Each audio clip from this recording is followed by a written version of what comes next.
കോട്ടയത്ത് നിന്നും എനിക്ക് ലഭിച്ച ഒരു ഇമെയിൽ സന്ദേശം വായിക്കാം.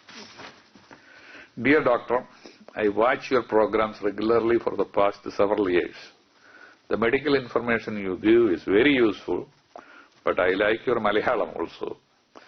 Why can't my doctors in Kottayam also give me information in Malayalam instead of it mostly being in English? കത്തിന് നന്ദി, നല്ല വാക്കുകൾക്ക് നന്ദി. എങ്കിലും മറ്റുള്ള ഡോക്ടർമാർ ഏത് രൂപത്തിൽ പ്രവർത്തിക്കണമെന്ന് ഉപദേശിക്കുവാന് ഉള്ള അവകാശം എനിക്കില്ല. എന്റെ അനുഭവവും അഭിപ്രായവും മാത്രം ഇവിടെ പറയാം. 1970 ഞാൻ നാട്ടിൽ നിന്ന് ഇംഗ്ലണ്ടിലെത്തുന്നത് ഉപരിപഠനാർത്ഥം. തുടർന്ന് അമേരിക്കയിലേക്കും കുടിയേറി. ഈ 40 വർഷത്തിനിടയിൽ ഇവിടെ എന്റെ രോഗികളിൽ അല്ലെങ്കിൽ ഞാൻ ഇടപെടുന്ന വ്യക്തികളിൽ 3-4% കുറവാണ് മലയാളികൾ. എന്നാൽ ഇവിടെ ഞാൻ ഇടപെടുന്ന എല്ലാ മലയാളികളോടും മലയാളത്തിൽ മാത്രമേ ഞാൻ സംസാരിക്കാറുള്ളൂ. ദീർഘകാലം വിദേശത്ത് കഴിഞ്ഞാൽ ഒരു മലയാളി തന്റെ മാതൃഭാഷ മറന്നുപോകും എന്ന് ഞാൻ ഒരിക്കലും വിശ്വസിക്കുന്നില്ല. ജീവിതത്തിലെ ആദ്യത്തെ 10-15 വർഷം മലയാള ഭാഷ ഉപയോഗിച്ച ഒരാൾക്ക് ആ ഭാഷ മറക്കുക സാധ്യമല്ല. ഒരു ഉദാഹരണം കൊണ്ട് ഞാനിത് വ്യക്തമാക്കാം. എനിക്ക് വൃദ്ധരായ 4 പോളിഷ് പേഷ്യൻസ് ചിക്കാഗോയിലുണ്ടായിരുന്നു. 2ാം ലോക മഹായുദ്ധകാലത്ത് അഭയാർത്ഥികളായി അമേരിക്കയിലെത്തിയവരായിരുന്നു ഇവർ 4 പേരും. കഴിഞ്ഞ 50-60 വർഷങ്ങൾക്കിടയിൽ ഇവിടെ വന്ന് ഇംഗ്ലീഷ് പഠിച്ച് ഇംഗ്ലീഷ് ഭാഷ നിത്യോപയോഗത്തിന് എല്ലാ കാര്യത്തിലും ഉപയോഗിച്ചവര് മക്കളോടും കൊച്ചുമക്കളോടും സംസാരിക്കുന്നതും ഇംഗ്ലീഷിൽ തന്നെ. ഇവരിൽ 2 പേർക്ക് അൽഷൈമേഴ്സ് രോഗം ബാധിച്ച് ഓർമ്മ നഷ്ടപ്പെട്ടു. മറ്റു പേർക്ക് മറ്റ് 2 രോഗങ്ങളാലും ഓർമ്മ കുറഞ്ഞു. ഈ 2 പേരും ഇംഗ്ലീഷ് ഭാഷ മറന്നുപോയി. അവരുടെ 20 വയസ്സിന് മുമ്പ് അവർ ഉപയോഗിച്ചിരുന്ന അവരുടെ മാതൃഭാഷയായ പോളിഷ് ഭാഷയിലായി മുഖ്യ സംസാരം. എന്നോടും സംസാരിക്കുന്നത് പോളിഷ് ഭാഷയിലായി. അവരെ പരിശോധിക്കുമ്പോൾ ഒരു പോളിഷ് ഭാഷാ പരിഭാഷകയെ എനിക്ക് ആവശ്യമായിട്ട് വന്നു. മലയാളിയും മറവി എന്നെങ്കിലും ബാധിച്ചാൽ പിന്നീട് പഠിച്ച ഇംഗ്ലീഷോ ഹിന്ദിയോ ജർമ്മൻ ഭാഷയോ ഒക്കെ മറന്നുപോയെന്ന് വരൂ. ഏറ്റവും ഒടുവിലായിരിക്കും ആദ്യം പഠിച്ച മാതൃഭാഷയായ മലയാളം മറക്കുവാൻ സാധിക്കുന്നത്. മെഡിസിൻ പോലെയുള്ള ശാസ്ത്ര സാങ്കേതിക വിഷയങ്ങൾ മലയാളത്തിലൂടെ കൈകാര്യം ചെയ്യുവാൻ സാധിക്കുമോ എന്നായിരുന്നല്ലോ ഇമെയിൽ ഉന്നയിച്ച മറ്റൊരു ചോദ്യം. സാധിക്കുമെന്ന് തന്നെയാണ് എന്റെ ദൃഢവിശ്വാസം. വേണമെങ്കിൽ ചക്ക വേരിലും കായ്ക്കുമെന്ന് പറയുന്നത് പോലെ നമ്മുടെ ജനതയ്ക്ക് ആവശ്യമെന്ന് തോന്നിയാൽ അവർക്ക് തോന്നണം എന്ന് മാത്രം അത് സാധ്യമാണ്. ഞാൻ സന്ദർശിച്ചിട്ടുള്ള അനേക രാജ്യങ്ങളിൽ, ചൈനയിലും ജപ്പാനിലും അവരുടെ മാതൃഭാഷയിൽ തന്നെയാണ് വൈദ്യശാസ്ത്ര പഠനവും വൈദ്യശാസ്ത്ര ശുശ്രൂഷയും നടത്തപ്പെടുന്നത്. അതുമാത്രമല്ല, മലയാളികൾ വളരെ കുറവ് സംഖ്യയുള്ള, അതായത് നമ്മൾ 3 കോടി ആൾക്കാരാണ്, 3 കോടിയേക്കാൾ കുറച്ച് ആൾക്കാരുള്ള വെസ്റ്റേൺ യൂറോപ്പിലും മിക്ക ഈസ്റ്റേൺ യൂറോപ്യൻ രാജ്യങ്ങളിലും അവരുടെ മാതൃഭാഷ തന്നെയാണ് വൈദ്യശാസ്ത്ര രംഗത്ത് ഉപയോഗിക്കുന്നത്. ഞാൻ ഇസ്രയേൽ സന്ദർശിച്ചപ്പോൾ ഒരു അനുഭവം കൂടെ പറയാം. ഞാൻ ഇസ്രയേൽ സന്ദർശിച്ചപ്പോൾ നസ്രത്തിൽ വെച്ച് കേരളത്തിൽ നിന്ന് 18ാമത്തെ വയസ്സിൽ ഇസ്രായേലിലേക്ക് കുടിയേറി പാർത്ത മേഴ്സി എന്ന പേരുള്ള ഒരു യഹൂദ സ്ത്രീയുമായി യാദൃച്ഛികമായി കണ്ടുമുട്ടി. അവര് അവിടെ വെച്ച് അവിടുത്തെ ഒരു നേഴ്സായിരുന്നു. വളരെ അപൂർവമായിട്ട് മാത്രമേ മലയാളികളെ അവിടെ വെച്ച് കണ്ടുമുട്ടാറുള്ളതാണ്. വളരെ ആഹ്ലാദത്തോടുകൂടി അവരെ എന്നെയും ഭാര്യയും സ്വീകരിച്ച് അവരുടെ വീട്ടിലേക്ക് ക്ഷണിച്ചു കൊണ്ടുപോയി. ചോറും കറിയും ഒക്കെ തന്നെ നല്ല കടുമാങ്ങായും യേശുദാസിന്റെ പാട്ടുള്ള എല്ലാ സീഡികളും അവരുടെ വീട്ടിലെ സ്ത്രീ സൂക്ഷിക്കുന്ന യഹൂദയായ മലയാളി സ്ത്രീ. അവർ എന്നെ അവരുടെ ആശുപത്രിയിലും കൊണ്ടുപോയി. അവരുടെ നേഴ്സിംഗ് നോട്ട്സ് എല്ലാം എഴുതി വച്ചിരിക്കുന്നത് ഹീബ്രു ഭാഷയിലായിരുന്നു. 2400 വർഷങ്ങൾക്ക് മുമ്പ് അസ്തമിച്ചുപോയൊരു ഭാഷയെ പുനർജീവിപ്പിച്ചുകൊണ്ട് വന്ന് ആ ഭാഷയിൽ വൈദ്യശാസ്ത്ര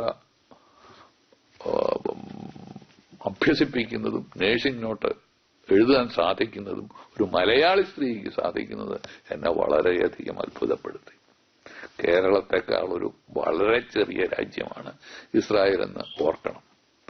1950കളില് കേരള സംസ്ഥാനം ഉടലെടുക്കുന്നതിന് മുമ്പ് കേരള യൂണിവേഴ്സിറ്റിയെ ആസ്പദമാക്കി നമ്മുടെ ഭാഷ ശാസ്ത്രീയ വിഷയമായി ഉപയോഗിക്കുന്നതിന് പര്യാപ്തമാക്കുവാൻ വേണ്ടി ഒരു പരിശ്രമം നടക്കുക ഉണ്ടായി.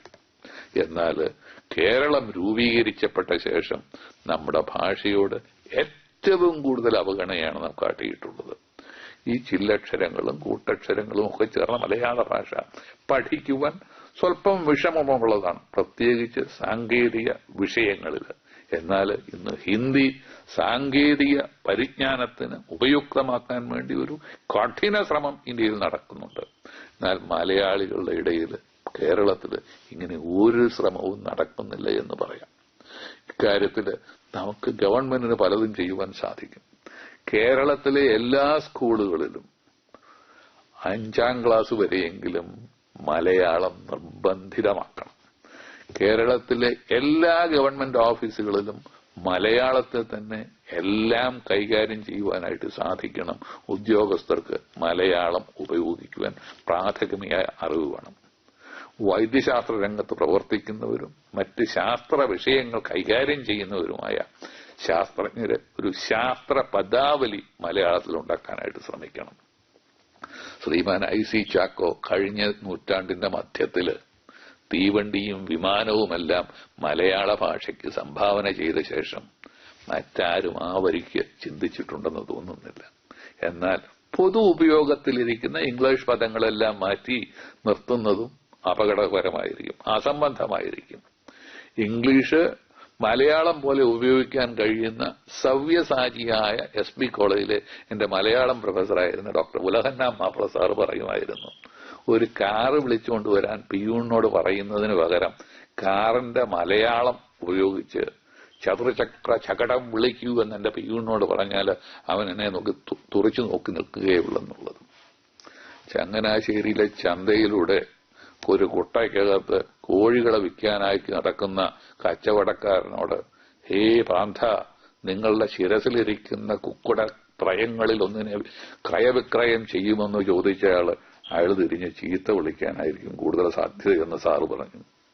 സംസ്കൃതജന്യമായ കഠിന പദങ്ങൾ കവിതയിൽ പോലും കുറച്ചുപയോഗിക്കുന്ന ഇക്കാലത്ത് ശാസ്ത്ര പഠനത്തിന് വളരെ ലളിതമായ പദങ്ങൾ തന്നെ ഉപയോഗിക്കണം. അത് ഇംഗ്ലീഷ് ആയാലും ഒരു കുഴപ്പവുമില്ല.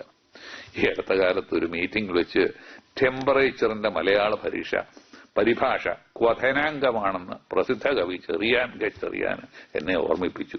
ഞാൻ അദ്ദേഹത്തോട് അവിടെ വെച്ച് പറഞ്ഞു, ക്വഥനാങ്കമായിരിക്കാം, പക്ഷേ ആശുപത്രിയിൽ കാൽത്തെത്തി അത് കോട്ടയത്തെ ആശുപത്രിയിൽ തന്നെയാണെങ്കിലും പേഷ്യന്റ് റെക്ടൽ ടെമ്പറേച്ചർ എങ്ങനെയെന്ന് നേഴ്സിനോട് ചോദിക്കുന്നതിന് പകരം രോഗിയുടെ ഗുദത്തിലെ ക്വഥനാങ്കമെന്ന് ചോദിച്ചാൽ അത് ശരിയാകില്ല. അവിടെ ഇംഗ്ലീഷ് തന്നെ ഉപയോഗിക്കുകയായിരിക്കുന്നല്ലേ. ഇത് ചിക്കാഗോയിൽ നിന്ന് ഡോക്ടർ റോയ് പി തോമസ്. വരുന്ന ആഴ്ചയും ഇതേ സമയം വീണ്ടും കാണും.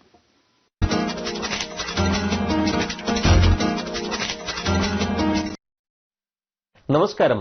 USA വീക്ക്ലി ന്യൂസിലേക്ക് സ്വാഗതം.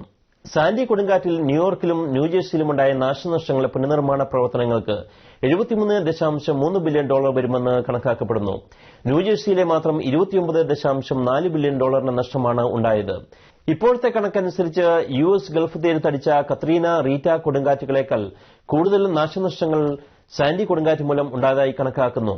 സാൻഡി കൊടുങ്കാറ്റിൽ 3,05,000 വീടുകളാണ് നശിച്ചത്. ഇത്രയും വലിയ നാശനഷ്ടങ്ങൾക്ക് കാരണം സാൻഡി അടിച്ചത് ജനസാന്ദ്രത വളരെ കൂടുതലുള്ള സംസ്ഥാനങ്ങളിൽ ആയിരുന്നു എന്നതാണ്. ലോക താപനില വർധനയ്ക്ക് കാരണമാകുന്ന കാർബൺ ഡയോക്സൈഡിന്റെ അളവ് ക്രമാതീതമായി കൂടുന്നു. വ്യാവസായിക മുന്നേറ്റത്തിന് മുൻപുണ്ടായിരുന്ന കാർബൺ ഡയോക്സൈഡിന്റെ അളവിൽ നിന്ന് 40% കൂടുതലായിരിക്കുന്നു ഇപ്പോൾ. 280 പാർട്ട് പെർ മില്യൺ ആയിരുന്ന കാർബൺ ഡയോക്സൈഡിന്റെ അളവ് ഇപ്പോൾ 390 പാർട്ട് പെർ മില്യൺ ആയിരിക്കുകയാണ്. 350 billion metric tons carbon dioxide ആണ് ഇപ്പോൾ അന്തരീക്ഷത്തിൽ ഉള്ളത്. അന്തരീക്ഷത്തിലുള്ള ഈ കൂടിയ അളവിലുള്ള കാർബൺ ഡയോക്സൈഡ് നൂറ്റാണ്ടുകളോളം നിലനിൽക്കുകയും ഇത് ആഗോള താപനില വർദ്ധിപ്പിക്കുമെന്നും കാലാവസ്ഥയെ പ്രതികൂലമായി ബാധിക്കുമെന്നും UN കാലാവസ്ഥാ റിപ്പോർട്ടിൽ പറയുന്നു. ബ്രിട്ടീഷ് പെട്രോളിയം കമ്പനിയെ US ഗവൺമെന്റിന്റെ പുതിയ കരാറുകൾ ഏറ്റെടുക്കുന്നതിൽ നിന്ന് നിരോധിച്ചു.